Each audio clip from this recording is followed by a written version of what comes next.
بسم اللہ الرحمن الرحیم الحمد للہ نحمده ونستعینه ونستغفره ونعوذ باللہ من شرور انفسنا ومن سیئات اعمالنا من يهده الله فلا مضل له ومن يضلل فلا هادي له ونشهد ان لا اله الا الله وحده لا شريك له ونشهد ان سيدنا ومولانا محمدا عبده ورسوله وصلی اللہ تعالی علی خیر خلقہ محمد وآلہ واصحابہ وبارک وسلم تسلیما اما بعد۔ یہ حدیث شریف آپ کو دی گئی تھی حل کرنے کے لیے۔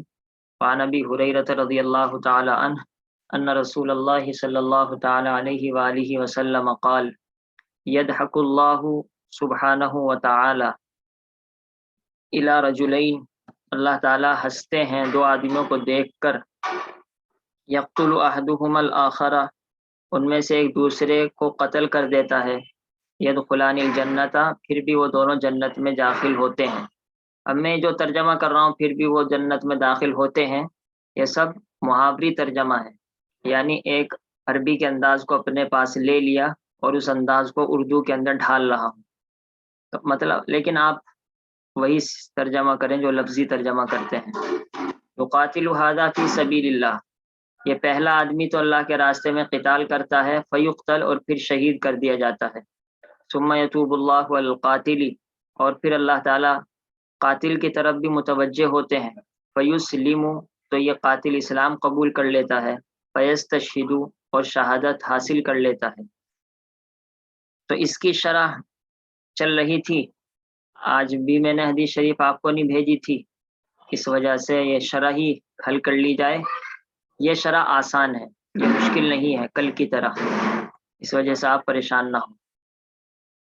یقتل احدہما، ان میں سے ایک قتل کرتا ہے، یعنی الواحد منہما، ان دونوں میں سے ایک، یعنی یہ بتلا دیا کہ یہاں پر اصل من چھپا ہوا ہے۔ آپ نے پڑھا ہوگا کہ اضافت تین طرح کی ہوتی ہے، اضافت لامیہ، اضافت منیہ، اضافت فیہ، یعنی مضاف اور مضاف الیہ کے درمیان اگر لام چھپا ہوا ہو تو اس کو کہتے ہیں اضافت لامیہ، اگر مضاف اور مضاف الیہ کے درمیان من چھپا ہوا ہو تو اس کو کہتے ہیں اضافت منیہ، اور اگر مضاف الیہ کے درمیان فی چھپا ہوا ہو تو اس کو اضافت فیہ کہتے ہیں۔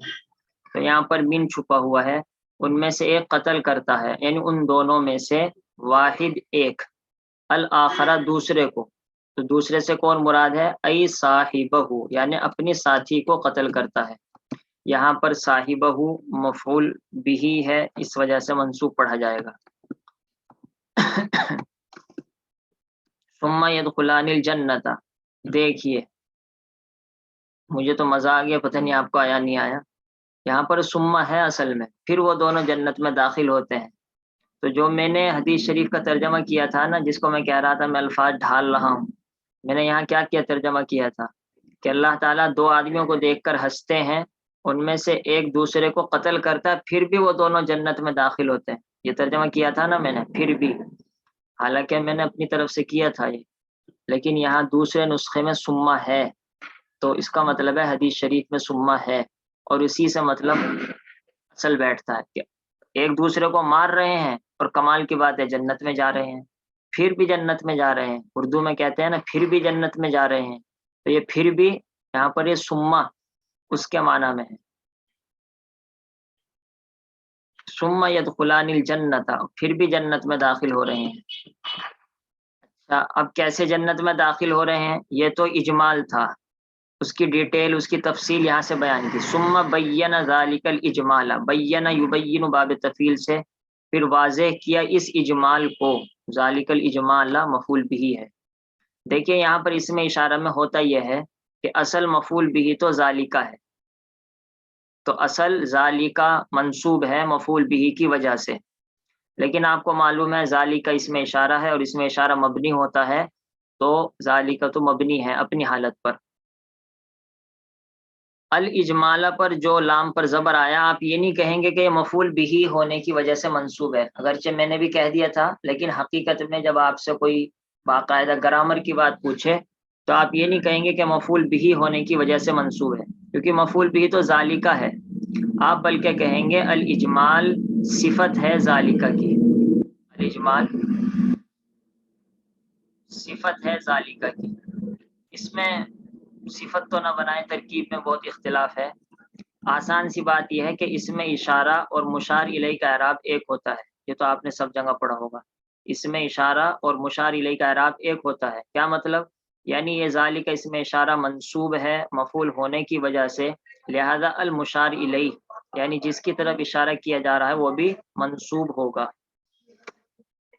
اچھا ایک بات اور آپ کو یہاں بتا دیں، کبھی کبھی آپ عربی میں دیکھیں گے، خاص طور سے قرآن میں آتا ہے ذالکم اللہ، ذالکم یعنی کم آتا ہے، بلکہ کہیں کہیں آپ دیکھیں گے کما آتا ہے، عام طور پر ذالکہ آتا ہے۔ تو اس کی کیا وجہ ہے؟ بہت سے بلکہ کہہ لیجیے اکثر طلبہ یہ سمجھتے ہیں کہ ذالکہ اس میں اشارہ ہے پورا کا پورا، حالانکہ حقیقت میں ذالکہ اس میں اشارہ نہیں ہے، صرف اس میں اشارہ یہ ہے ذال بس۔ یہ جو کا کی کو کما ہوتا ہے، یہ آپ جس سے بات کر رہے ہیں اس کے حساب سے آتا ہے۔ مثال کے طور پر اگر میں کسی عورت سے بات کروں تو ہمارے ہاں تو عربی آتی ہوتی تو ہے نہیں، سب کیا کہتے ہیں؟ کسی عورت کو بھی اگر یہ کہیں گے نا ذالکل کتاب خذ، یہ کتاب لے لو، ہم تو اردو ہی بول دیتے ہیں، حقیقت میں عربی یہ ہوگی ذالکی، ذالکی، کا پر زیر آئے گا، کیوں؟ اس وقت آپ عورت سے بول رہے ہیں۔ تو یہ جو کا ہے، اصل آپ کو اپنے مخاطب کو دیکھیں کہ وہ مخاطب کیسا ہے، مذکر ہے تو ذالکہ واحد، مؤنث ہے تو ذالکی استعمال کریں، دو ہیں تو ذالکما استعمال کریں، اور اگر وہ زیادہ ہیں تو مذکر ہے تو ذالکم استعمال کریں، اور اگر وہ عورتیں ہیں تو ذالکن استعمال کریں۔ یہ بات بہت اہم ہے اور یہ پتہ بھی نہیں لگتی۔ ایک استاد ہے ہمارے، وہ یہ کہہ رہے تھے کہ جب ہم دورے میں پہنچ گئے یعنی آخری سال میں پہنچ گئے، تب جا کر مجھے یہ پتہ لگا تھا کہ یہ کا کی کو کیوں بدلتا رہتا ہے۔ حالانکہ ایسے نہیں کہ ہلکے استاد ہیں، بہت صلاحیت اعلیٰ درجے کی ہے، لیکن بہت سی بات رہ جاتی ہے۔ تو ذالکہ ثم بین ذالک الاجمال، پھر بیان کیا اس اجمال کو، یعنی کیسے دونوں آدمی جنت میں چلے گئے حالانکہ دونوں لڑ رہے ہیں، بقولہ اپنے قول کے ذریعے سے، یعنی آپ صلی اللہ علیہ وسلم نے اپنے قول یقاتل ھذا سے اس اجمال کی تفصیل بیان کی ہے۔ یقاتل ھذا یہ قتال کرتا ہے، یعنی المسلمہ، تو مسلمہ پر میم پر زبر آئے گا کیونکہ یعنی فعل ہے اور المسلمہ مفعول بھی ہے، یہ مسلمان قتل کرتا ہے، فی سبیل اللہ، اللہ کے راستے میں۔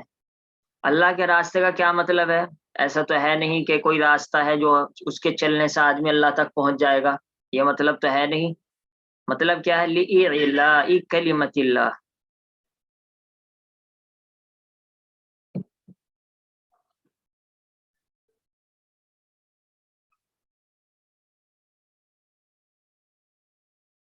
لِإِعْلَاءِ کلمۃ اللہ، اللہ کے راستے میں ہے یعنی اللہ کے کلموں کو بلند کرنے کے لیے قتال کرتا ہے۔ تو یہ لام کس معنی میں ہوگا بتلائیے، چیٹ کے ذریعے سے یا آواز کے ذریعے سے؟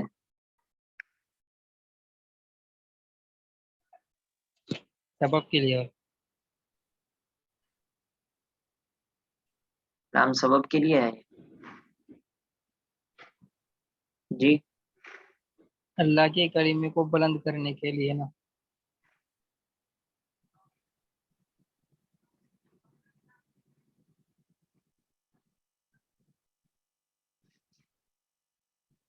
ٹھیک ہے، ہاں اصل میں لام تعلیلیہ ہے، سببیہ بھی ہے، سببیہ اور تعلیلیہ میں کچھ فرق نہیں ہوتا، لیکن نام اس کا تعلیلیہ لیا جاتا ہے زیادہ۔ تو لام تعلیلیہ ہے، یعنی یہ قتال کر رہا ہے، یہ مسلمان قتال کر رہا ہے اللہ کے کلموں کو بلند کرنے کے لیے۔ اچھا ایک بات آپ یہاں پر یہ سمجھیں کہ اعلا ہے باب افعال کا مصدر، اعلا یعلی اعلاء افعال، کسی چیز کو بلند کرنا، الا یعلو علوا، اس کے معنی بلند ہونا۔ آپ جانتے ہیں کہ جب باب افعال میں کوئی جاتا ہے وہ متعدی بن جاتا ہے، بلند ہونا، بلند کرنا۔ ذہبا جانا، اذهب لے جانا،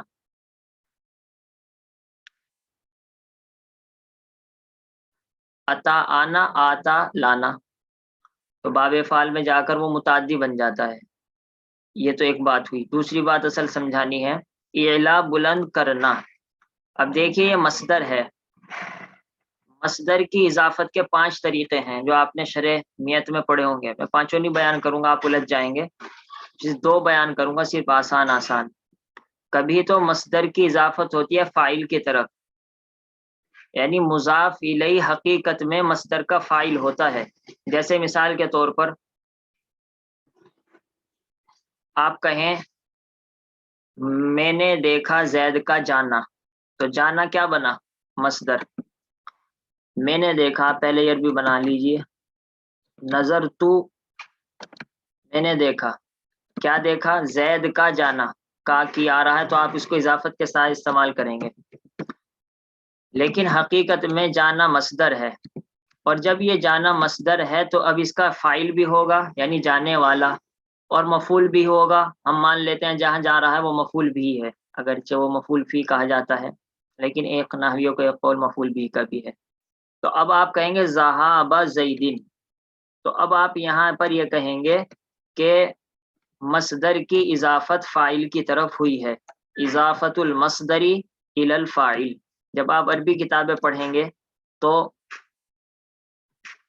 یہ بار بار آتا ہے اضافت المصدری الی الفاعل، اضافت المصدری الی المفعول به، اضافت المصدری الی المفعول فی. تو کسی بھی طریقے کی طرف اضافت ہو جاتی ہے. تو یہ تو مثال بنی مصدر کی اضافت فاعل کی طرف.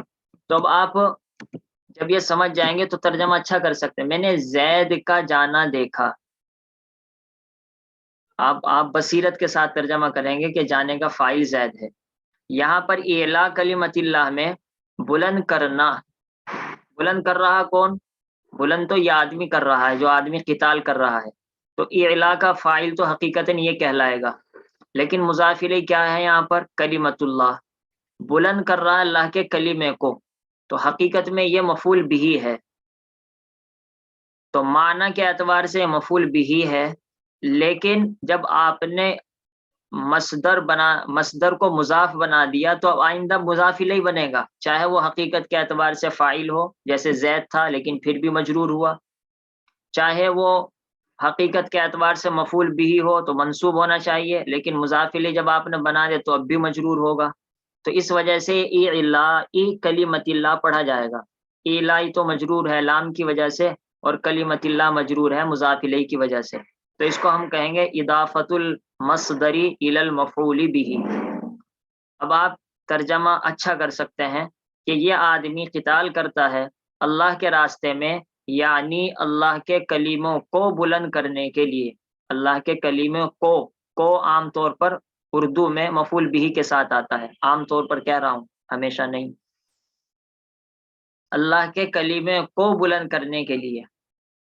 تو یہ آپ کو پہچاننا ضروری ہوگا ترجمہ اچھا کرنے کے لیے، جہاں مصدر آئے، بلکہ جہاں اس میں فاعل ہے وہاں بھی اس میں فاعل کی اضافت بھی فاعل کی طرف بھی ہوتی ہے، مفعول کی طرف بھی اور مفعول فی کی طرف بھی. جیسے مثال کے طور پر ہم اعلیٰ ہی سے بناتے ہیں اس میں فاعل، اعلیٰ یعلی اعلان فہو معلن، آخر میں عین گر جاتا ہے اگر تنوین کے ساتھ ہو، لیکن یہاں نہیں گرے گا. معلی، معلی کے معنی بلند کرنے والا. تو اب یہاں پر ہم کیا کہیں گے کہ اس میں فاعل کی اضافت مفعول بھی کی طرف ہے، اضافت اسم الفاعل الی المفعول بھی. معلی کلمت اللہ، یہ آدمی اللہ کے کلمے کو بلند کرنے والا ہے. مثال کے طور پر اگر آپ نے کہہ دیا معلی المسجدی، تو اب کیا مطلب ہوگا؟ مطلب یہ ہوگا مسجد میں بلند کرنے والا ہے. اگرچہ یہ بھی کہہ سکتے ہیں ہم مسجد کو بلند کرنے والا ہے.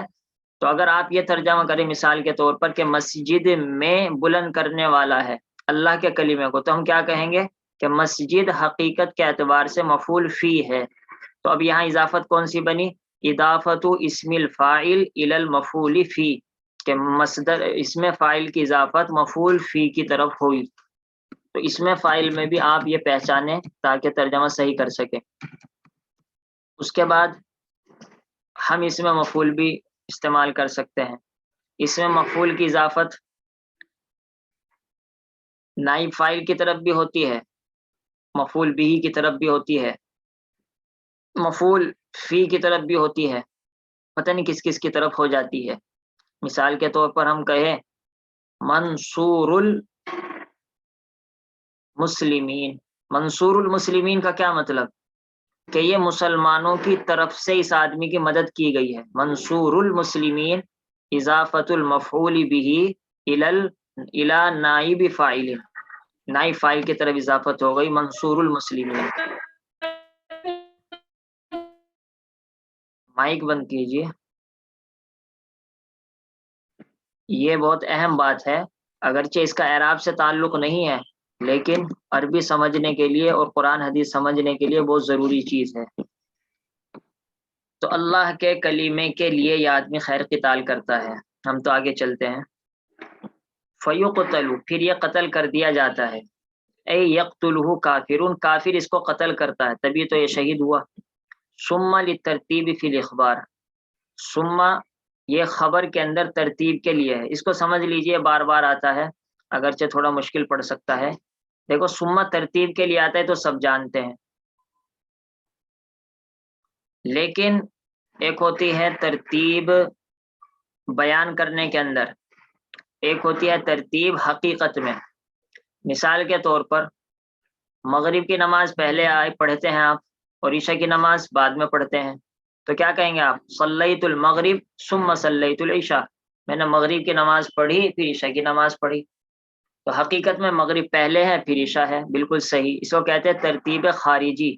ترتیب خارجی کا مطلب کہ ہاں خارج میں ریالٹی حقیقت میں باہر ایسا ہی ہوا ہے۔ اور ایک ہوتی ہے ترتیب ذکری۔ ترتیب ذکری کا مطلب یہ ہے کہ حقیقت میں وہ آگے پیچھے نہیں ہے۔ مثال کے طور پر میں کہوں صلیت العشاء، پھر باتیں چلنے لگی ثم صلیت المغرب، میں نے مغرب بھی پڑھی، تو میرے کہنے کا مقصد ہے میں نے عشاء بھی پڑھی مغرب بھی پڑھی، لیکن حقیقت میں تو پہلے مغرب پڑھی تھی پھر عشاء پڑھی تھی، لیکن بولنے کے اندر میں نے الٹا کر دیا۔ تو بولنے کے اندر الٹا کیا، پہلے تو میں نے تذکرہ کیا عشاء کا اور پھر تذکرہ کیا میں نے مغرب کا، تو اس کو کہتے ہیں ترتیب ذکری، کہ ذکر کرنے کے اندر اور اخبار خبر دینے کے اندر ترتیب یہ ہے کہ پہلے اس نے عشاء کا تذکرہ کیا اور پھر مغرب کا تذکرہ کیا، ورنہ حقیقت میں پہلے تو مغرب ہی پڑھی جاتی ہے، عشاء تو نہیں پڑھی جاتی۔ یہ مطلب ہے ثم للترتیب فی الاخبار، یہ ثم ترتیب اخبار کے لیے ہے، یعنی ایسا نہیں ہے کہ آگے آ رہا ہے ثم یتوب اللہ علی القاتل، پھر اللہ تعالیٰ قاتل کی طرف توجہ فرماتے ہیں، تو یہ ضروری نہیں ہے کہ پہلے یہ مسلمان شہید ہوگا پھر اللہ تعالیٰ اس دوسرے والے کافر کو اسلام کی توفیق دیں گے، ایسا ضروری نہیں ہے نا۔ ہو سکتا ہے کہ ابھی یہ بیچارہ زخمی مسلمان پڑا ہوا ہے اور ادھر اس نے اسلام قبول کر لیا، تو ابھی یہ شہید بھی نہیں ہوا مسلمان اور اس کافر نے اسلام قبول کر لیا، تو سمہ تو نہیں پایا گیا نا۔ سمہ کا مطلب تو یہ پہلے یہ شہید ہو پھر دوسرا اسلام قبول کرے، تو اس کا جواب دیا بھائی سمہ ترتیب اخباری کے لیے ہے، یعنی بس ذکر کرنے کے اندر ایسا ہوا کہ پہلے مسلمان کی شہادت کا تذکرہ ہو گیا اور دوسرے نمبر پر کافر کی شہادت کا تذکرہ ہو گیا، ورنہ حقیقت میں یہ ضروری نہیں ہے کہ پہلے مسلمان ہی شہید ہو اور پھر کافر ہی شہید ہو۔ بس آگے کی عبارت میں چھوڑ دیتا ہوں، وہ مشکل پڑ جائے گی۔ ثم یتوب اللہ علی القاتل، پھر اللہ تعالیٰ متوجہ ہوتے ہیں قاتل کی طرف۔ میں نے بتلایا تھا کہ اللہ جب اللہ فاعل بنے تو اللہ استعمال ہوتا ہے، یتوب اللہ علی الذنوب علی المذنب، اللہ تعالیٰ گنہگار کی طرف متوجہ ہوئے، اور جب بندہ فاعل بنتا ہے تو الہ استعمال ہوتا ہے، تاب اللہ تبت الی اللہ، تبت الی اللہ، تاب زید الی اللہ، زید نے اللہ سے توبہ کی، تو اللہ تعالیٰ متوجہ ہوتے ہیں قاتل کی طرف، فیسلموا، پھر وہ بھی اسلام قبول کر لیتا ہے، فیستشہدوا، اور پھر وہ شہادت شہید ہو جاتا ہے۔ عطف الفعلین بالفاء شاذ، چلیے مشکل ہو جائے گا یہ، تو آپ کے لیے وہ اہم تھی باتیں۔ اس کو اب آپ جب بھی حدیث شریف پڑھیں، آپ میں سے بہت سارے ماشاءاللہ حدیث شریف پڑھ رہے ہیں، تو دل لگا کر حدیث شریف پڑھیں، اور جو یہ قواعد آتے ہیں وہاں ان کو فٹ کرنے کی کوشش کریں، اور قرآن کریم پڑھتے ہوئے یہاں دیکھیں کہ کیا ترجمہ ہو رہا ہے، کیوں ترجمہ ہو رہا ہے. ٹھیک ہے، اگر کچھ معلوم کرنا ہو تو معلوم کر لیجیے. سبحان اللہ بحمدہ، سبحانک اللہم وبحمدک، نشہد ان لا الہ الا انت، نستغفرک ونتوب الیک. سبحان ربک رب العزۃ عما یصفون، وسلام علی المرسلین، والحمد للہ رب العالمین.